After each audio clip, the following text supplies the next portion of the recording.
Tous s'accordent sur le fait que Madagascar recèle de nombreuses ressources naturelles. Le pays regorge d'une importante biodiversité qui lui permet de se démarquer et de faire plusieurs envieux. Quel obstacle s'oppose donc au développement de la grande île? Telle est la question que les observateurs se posent actuellement. Une nouvelle loi régissant l'exploitation de crabes à Madagascar sera bientôt promulguée, d'après le ministre de l'Agriculture, de l'Élevage et de la Pêche. Concernant la grève menée par les acteurs de la filière, le ministre a déclaré que leur cas serait traité. Des solutions seront trouvées pour que ceux-ci puissent jouir de meilleurs avantages, a-t-il alors expliqué. Aujourd'hui, l'Allemagne célèbre les 30 ans de la chute du mur de Berlin. L'Europe doit défendre la liberté et la démocratie, déclare Angela Merkel.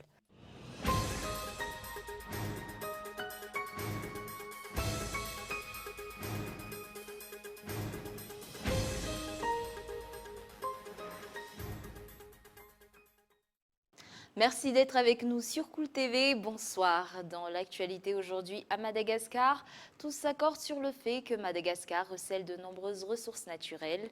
Le pays regorge d'une importante biodiversité qui lui permet de se démarquer et de faire des envieux. Quels obstacles s'opposent donc au développement de la grande île?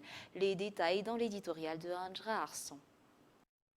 Madagascar est un pays qui a beaucoup à offrir. Les richesses qu'elle recèle lui valent de faire de nombreux envieux. D'ailleurs, les îles éparses qui sont au cœur d'un sujet conflictuel avec la France en sont une preuve. La grande île renferme de nombreuses ressources naturelles qui peuvent servir à soutenir son développement, que ce soit sur le plan économique ou social.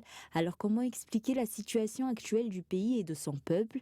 Eh bien tout simplement par le fait que la plupart des précédents dirigeants, plutôt que de se préoccuper du sort et de l'avenir du peuple malgache, ont préféré exploiter leur position pour servir leurs intérêts personnels. Si certains, après plusieurs années à la tête du pays, n'ont pas su faire grand-chose pour ce dernier, alors qu'ils clament haut et fort servir Madagascar, d'autres pourtant, en moins d'un an, ont réussi à achever la construction et la réhabilitation de plusieurs infrastructures et à entamer de nouveaux projets. Faut-il alors mettre cela sur le compte d'une différence au niveau de la stratégie adoptée par chacun ? D'autre part, si l'exploitation des richesses du pays ne favorise pas la population et ne permet pas un système gagnant-gagnant, les contrats liés à ces exploitations ne devraient-ils pas être renégociés? Raison pour laquelle, lors du dernier Conseil des ministres, l'exécutif a décidé de suspendre l'exploitation des sables minéralisés menée par la compagnie minière Basse-Tuléar. Une décision qui demande du courage et de la volonté. Une bonne gestion des ressources naturelles du pays est suffisante pour rattraper le retard cumulé par Madagascar en matière de développement. Voilà pourquoi la majorité des Malgaches ont choisi leur actuel leader.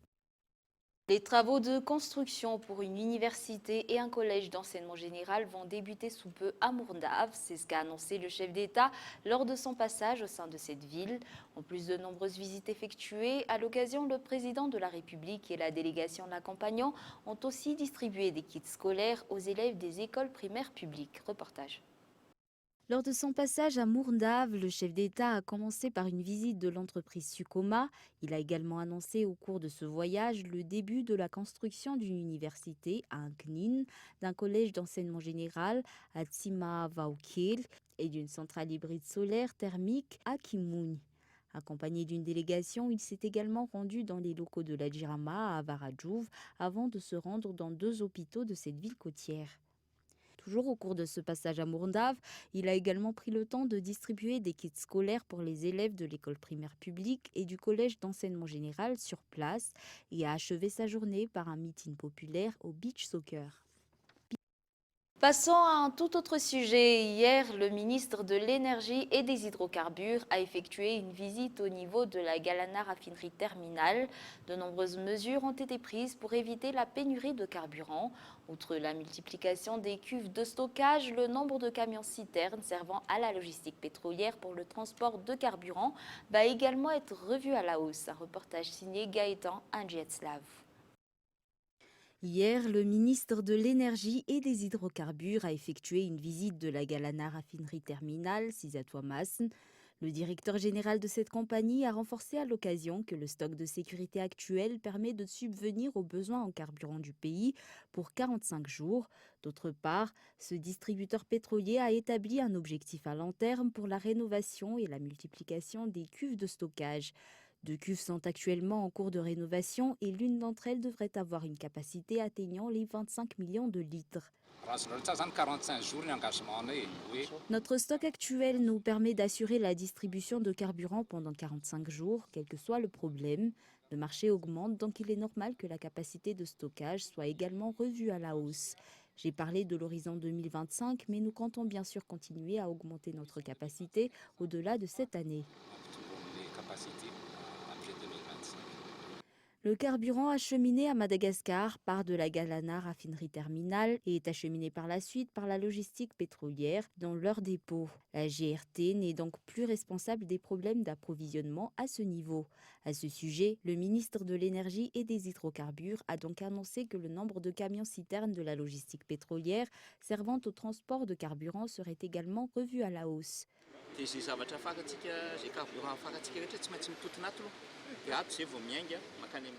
Tout le carburant que nous importons sont acheminés ici avant d'être distribués dans tout Madagascar. À partir de ce point, c'est la logistique pétrolière qui prend en charge la distribution. Il s'agit d'un monopole.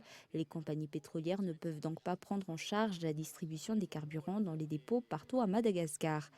Une rupture au niveau des transports sont souvent à l'origine des pénuries de carburant auprès des stations-service. Et puisque le besoin en carburant a beaucoup augmenté, il faut donc également augmenter la capacité de stockage au niveau des dépôts de la logistique pétrolière.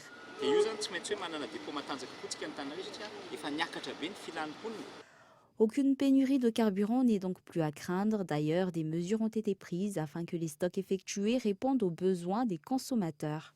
Restons toujours sur l'actualité locale. Selon le ministre de l'Agriculture, de l'Élevage et de la Pêche, une nouvelle loi régissant l'exploitation de crabes à Madagascar sera bientôt publiée.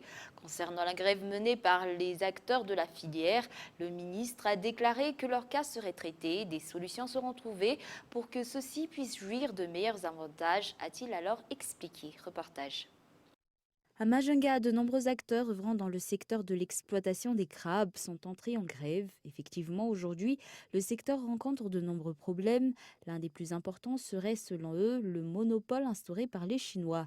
Les grévistes demandent ainsi aux autorités d'agir afin que des solutions puissent être trouvées le plus rapidement possible.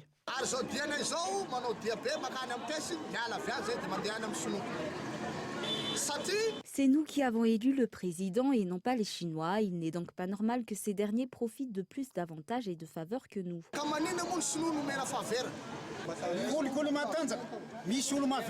Il doit certainement y avoir de la corruption derrière cette situation. Les autorités compétentes doivent agir en conséquence. Si nous sommes en grève, c'est pour réclamer nos droits. Si des solutions et des réponses à nos revendications ne sont pas apportées, les manifestations continueront. À Madagascar, l'exportation de crabes contribue indéniablement à l'amélioration de l'économie. De ce fait, l'exploitation de cette denrée doit mieux être encadrée, ceci afin d'en conserver la qualité. Il faut en outre limiter la quantité de crabes destinés tant au marché local qu'international, a expliqué Lucien Ranarville, ce dernier ayant par la même occasion annoncé qu'une nouvelle loi régissant l'exploitation paraîtrait prochainement. Cette loi serait alors destinée à faire en sorte que les opérateurs locaux du secteur puissent profiter de plus d'avantages dans le cadre de leur activité. De nouvelles dispositions vont être prises. Effectivement, la gestion de l'exploitation des crabes à Madagascar doit se faire dans une totale transparence. Elle doit également se faire dans le plus grand respect des lois. Nous tenons par ailleurs à rassurer les pêcheurs et collecteurs locaux. Leurs revendications ont été prises en compte. Tout sera mis en œuvre pour trouver des solutions face à tous les problèmes mentionnés. Reste ainsi à attendre la publication de cette nouvelle loi. À noter que celle-ci a également été créée afin de pouvoir pérenniser l'exploitation de crabes dans la Grande Île. Dans l'actualité sociale pour les écoles catholiques du diocèse d'Antananarive, l'année scolaire 2019-2020 a officiellement débuté. Concernant l'avenir de l'enseignement à Madagascar, des craintes ont cependant été émises. Effectivement, selon les responsables de ces écoles, même si la durée du programme scolaire a par exemple de nouveau été fixée à 3 mois, certaines autres mesures les laissent encore perplexes. C'est le cas notamment de la création de nouvelles matières et de séries. Selon ces derniers, avant tout changement, une phase de préparation aurait été nécessaire. Passons maintenant aux actualités internationales. Ce 9 novembre, Berlin commémore les 30 ans de la chute du mur de la honte. Cet événement historique, précurseur de la fin du bloc soviétique, avait réunifié une capitale divisée pendant près de 3 décennies. France 24. Angela Merkel à la rencontre de ceux qui n'étaient pas nés quand le mur est tombé il y a 30 ans. La jeunesse d'Europe est au cœur de cette commémoration. Dans l'ancien No Man's Land de Berlin, Angela Merkel entre dans la chapelle de la réconciliation. Un à un, de jeunes Européens s'expriment sur l'héritage de la chute du mur de Berlin. La chute du mur de Berlin renforça l'Union européenne. Cependant, nous, lycéens strasbourgeois, voyons des nouveaux murs de la honte en construction. Nous sommes effrayés par ces murs physiques et mentaux qui divisent notre société. Un constat partagé par la chancelière allemande, inquiète de la montée de l'extrême droite en Europe. La haine, le racisme, l'antisémitisme, nous devons absolument nous y opposer et nous ferons de notre mieux pour défendre la liberté, la démocratie, la dignité de l'homme. Sur fond de dissensions européennes et de montée des extrêmes, ce 30e anniversaire est célébré sans grand enthousiasme. Seuls les présidents slovaques, polonais, tchèques et hongrois ont fait le déplacement aujourd'hui. Emmanuel Macron ne se rendra à Berlin que demain pour un moment de réflexion sur le projet européen, 30 ans après la chute du mur. Au Brésil, l'ex-président brésilien Lula a été libéré hier, accueilli par une véritable marée rouge de militants de gauche à sa sortie de prison à Curitiba, après plus d'1 an et demi d'incarcération. Plus d'informations dans ce reportage de France 24. On ne tue pas une idée. Une idée, ça ne disparaît pas. Et je veux me battre pour prouver que s'il existe un gang, une bande de mafieux dans ce pays, c'est la bande de ceux qui ont voulu que passent à la télévision les images de l'accusation du Parti des travailleurs et celle de l'emprisonnement de Lula. Avant de nous quitter, un bref retour sur les grands points de ce journal.